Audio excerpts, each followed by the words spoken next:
If you want professional habits, you need to create a physical and mental environment that fosters them and makes them as easy to reach for as possible.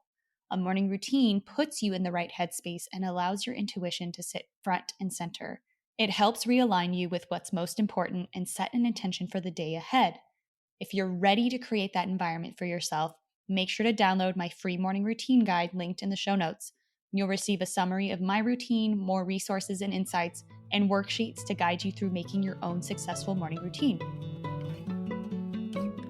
Many people want to navigate life with peace and joy, but struggle to connect to their intuition. They find themselves overwhelmed, burned out, and frustrated. My name is Francesca Phillips, and I'm obsessed with spirituality and psychology and how the two intersect to help you live a successful and intuitive life. I believe each of us can accomplish amazing things through balance and healthy habits instead of burnout. Consider this your go-to resource for where spiritual wellness and mindful productivity meets practical wisdom. If you're craving positivity and want to know how to find the answers within instead of searching endlessly without, then you're in the right place. Get ready to feel supported and inspired. This is the Good Space Podcast. You're listening to the Good Space Podcast, episode number 17. 4 things to do right now if you want to get to the next level. Before we dive in, I want to give my warm appreciation to our reviewer of the week, Hillbeast. And they say, I would not typically describe myself as spiritual, so I was unsure whether I would enjoy listening to the Good Space. However, as someone trying to work on internal battles, it's all the more reason to give it a listen. Francesca challenges the concepts that may hold people back and gives a powerful and uplifting perspective that really makes you think about yourself and how you can guide yourself to be more at ease. Thank you so much, Hillbeast, for your honest and kind words. It means a lot that you gave the show a chance and found as much value as you did. I hope you continue to get insight and know that I'm sending you so much love and light.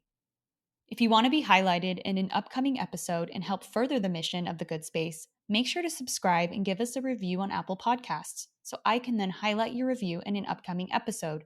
It only takes a minute. You can pause the episode and come right back. Make sure to screenshot this episode on your phone and tag us on your Instagram story at FindYourGoodSpace, #TheGoodSpace, to let me know that you're joining in today, as you know that I love to share those screenshots on our stories too. All right, let's begin. In episode 15, we talked about the differences between an amateur and a professional. Now that we know how to turn pro, how can we adopt professional habits that last? There's often a gap between hearing about something and mentally conceptualizing it, then applying it to create actual change in our lives. The good news? What it takes to bridge that gap isn't as daunting as you might think. Stephen Pressfield shares, turning pro is free, but it's not easy. You don't need to take a course or buy a product. All you have to do is change your mind. When we turn pro, we give up a life with which we may have become extremely comfortable. End quote. You in? Today, I want to share the 4 things you can start doing now to help you transition into becoming a full-time professional in every aspect of your life. If you add excellence to anything you do, ranging from creative work to home life, then you're pro status. A professional is an identity. It's someone you are no matter what you're doing. By the end of this episode, you'll know tips for staying on the pro's path and learn how to objectively reflect on your progress each day. The first thing you can start doing now to become a professional is to mind your mornings. Broken record coming through. I know I love morning routines, but having a solid morning routine is one of the best ways to create an environment that supports the habit of a professional. With a morning routine, you start your day focused, aligned, and intentional. In Atomic Habits, James Clear discusses the importance of creating an environment that supports the habits we want. A morning routine creates a solid daily foundation upon which we can layer all those game-changing professional habits. Did you know that the reason we buy certain brands and products has less to do with preference and more to do with where they're placed in the store? It's true. Think about any in-store holiday shopping you've done in the past. I bet you found yourself nabbing a few unplanned items simply based on their proximity to your shopping path. I've been guilty of this so many times. The point being, if you want professional habits, you need to create a physical and mental environment that fosters them and makes them as easy to reach for as possible. A morning routine puts you in the right headspace and allows your intuition to sit front and center. It helps realign you with what's most important and set an intention for the day ahead. If you're ready to create that environment for yourself, make sure to download my free morning routine guide linked in the show notes. You'll receive a summary of my routine, more resources and insights, and worksheets to guide you through making your own successful morning routine. The second thing you can start doing now to become a professional is adopt the principle of priority. In addition to starting each day with intention, professionals have also honed the ability to work despite boredom, distractions, and resistance. This comes in part from an understanding of what's urgent versus what's important. This principle of priority was a big game changer for me because before I learned this, everything was important. Answering emails, running this errand, cleaning the kitchen, and then also writing and all of these things. And I just remember always feeling so overwhelmed and chaotic. But when this came into my life from Steven Pressfield, it just really brought the clarity that I needed and simplified my life so much. So Steven Pressfield says, I'm keenly aware of the principle of priority, which states that A, you must know the difference between what is urgent and what is important, and B, you must do what's important first. What's important is the work. That's the game I have to suit up for. That's the field on which I have to leave everything I've got, end quote. I love that quote not only because he states what the principle is, that you have to know the difference between what's urgent and what's important, but also you have to do what's important first. Because it doesn't matter if you know, okay, this is urgent, this is important, but I'm just going to do the urgent stuff anyway. Like that completely misses the point, right? It's that when you actually know what's important, you prioritize it and you do that first before the urgent stuff. And that's really when that shift and that change begins to happen in your life. So think about it this way. When you're about to do anything in your day, ask yourself, is this task urgent or important? Is sitting your butt down to write 1,000 words a day for the novel you know you're meant to write urgent or important? Is sharing on Instagram stories that you're about to sit your butt down to write 1,000 words for the novel you know you're meant to write urgent or important? I'm going to go with important for the former, which is actually writing, versus urgent for the latter, which is sharing it on Instagram. I have also been guilty of that in the past as well. It's really easy to blur the lines between the two because you feel a passion and an energy for both, because inherently it's okay to share things online. But if you're not actually doing the important work, then doing the urgent steals away from that. The difference between an urgent task and an important one can be subtle, but your ability to turn pro depends on your ability to accurately differentiate between the two. The amateur is highly skilled in her ability to make urgent tasks seem more important. Don't let her fool you. When you sort through the demands on your time, categorizing them as either urgent or important, and choosing to follow through on only the important ones, you free yourself from the grips of resistance. You also release the ego's fear-based arguments about why you should stay within your comfort zone. Resistance will forever be the ambitious creative's supervillain. The professional, however, commits to habits that help her sidestep resistance-based obstacles so that she can continue to play in the arena instead of standing on the sidelines. You don't want to stand on the sidelines. I have done that so many times, and I promise it's much better to be in the arena and to actually make needle moving steps towards what's important to your life's work. The goal is to know which tasks are important and commit to chipping away at them regardless of any naysayer emotions.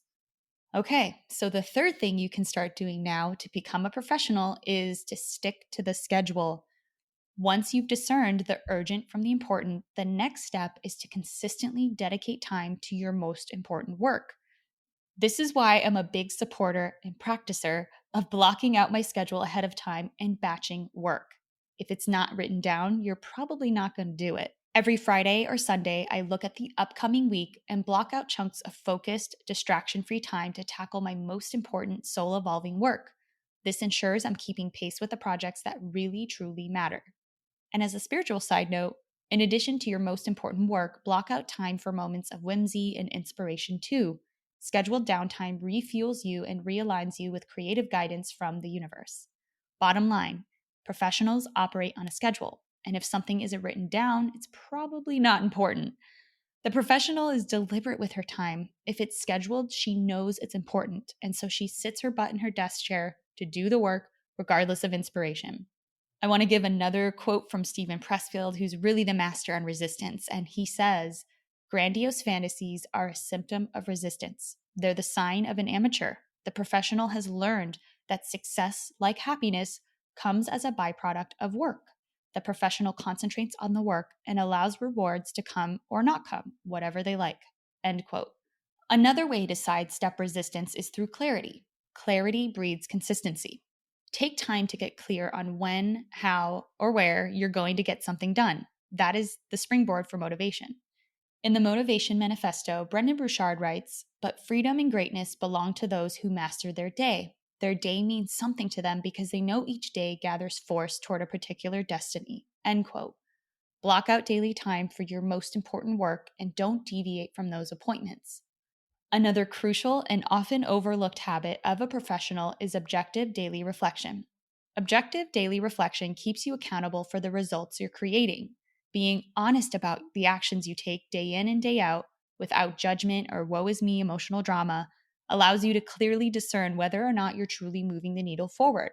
My favorite way to objectively reflect is with the High Performance Habits Journal, which allows you to mark your progress using a Likert scale in 6 different categories. So the 6 categories are clarity, I knew my why and lived intentionally today; productivity, so you ask yourself, did I work on things that matter the most today; energy, did you manage your mental and physical energy well; influence, did you guide or treat others well today; necessity, did you feel it was necessary to be your best and make success a must? And then the last one is courage. Did you share your real self and thoughts and feelings today?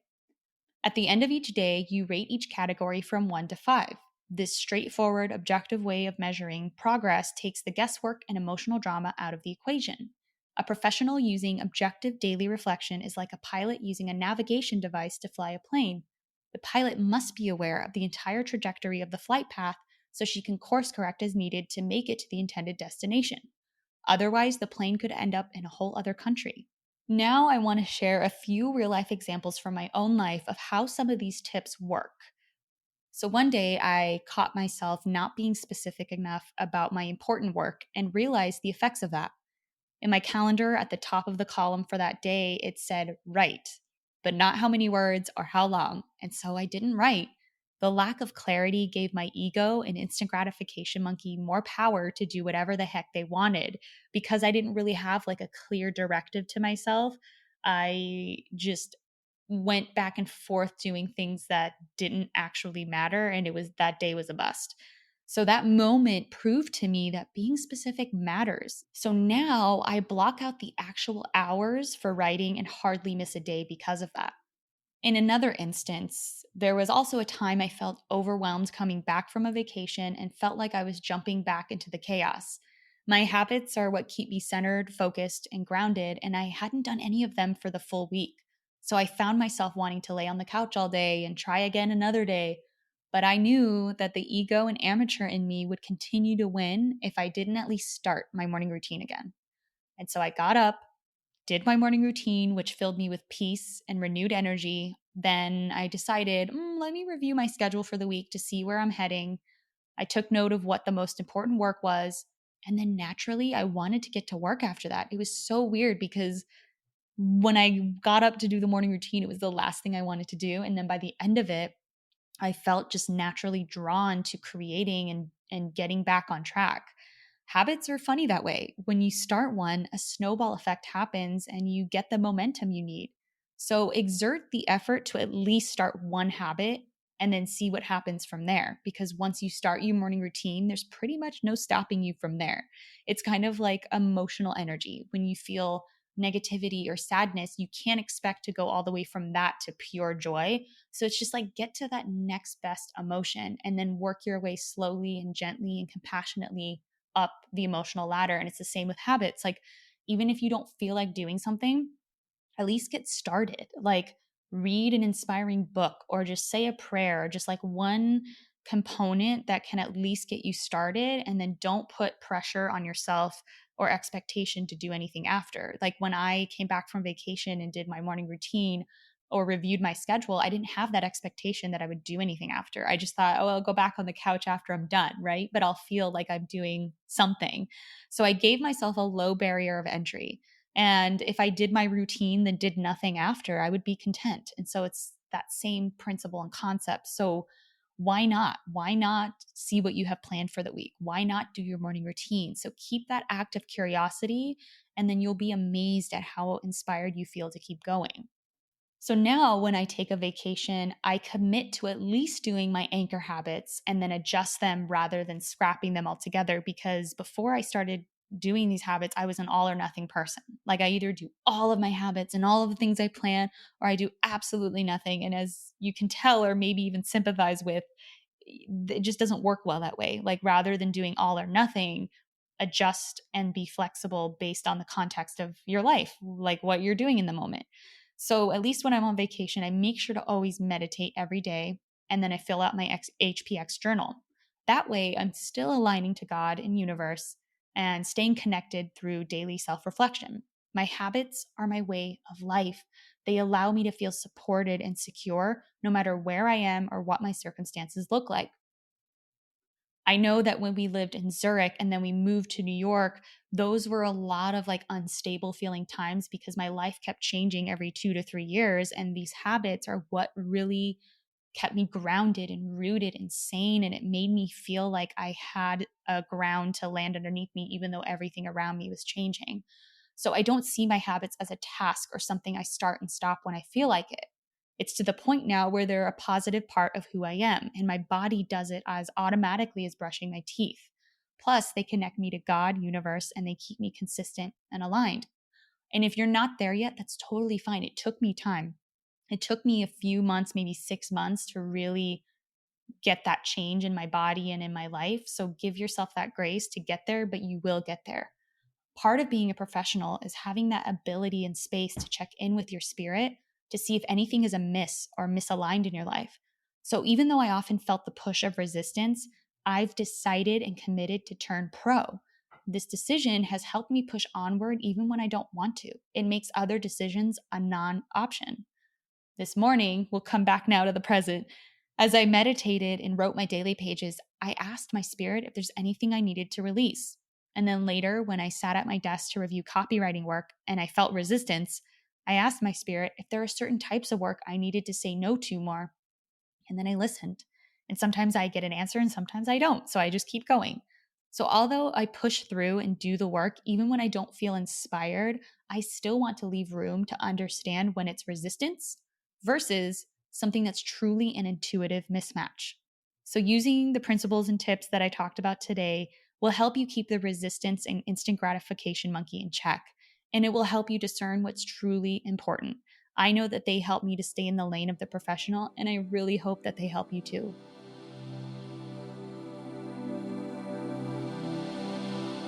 Now it's time for an affirmation.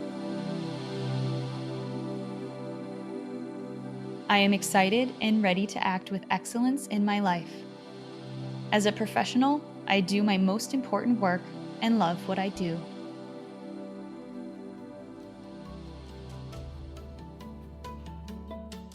If you found today's tips inspiring or thought-provoking, share it right now on social media and make sure to tag me at Francesca A. Phillips or at Find Your Good Space, and also weigh in the comment section at findyourgoodspace.com. You can find links to those in the show notes. And if you have a spiritual or mindfulness problem that you want me to unpack on an upcoming The Good Space episode, or an awesome manifesting story you want to share, give my podcast phone line a ring right now at 917-719-0867. Also, don't forget to download my free morning routine guide. It's what helps me reduce my anxiety, increase productivity, and so much more. The link to everything I mentioned is in the show notes. See you soon.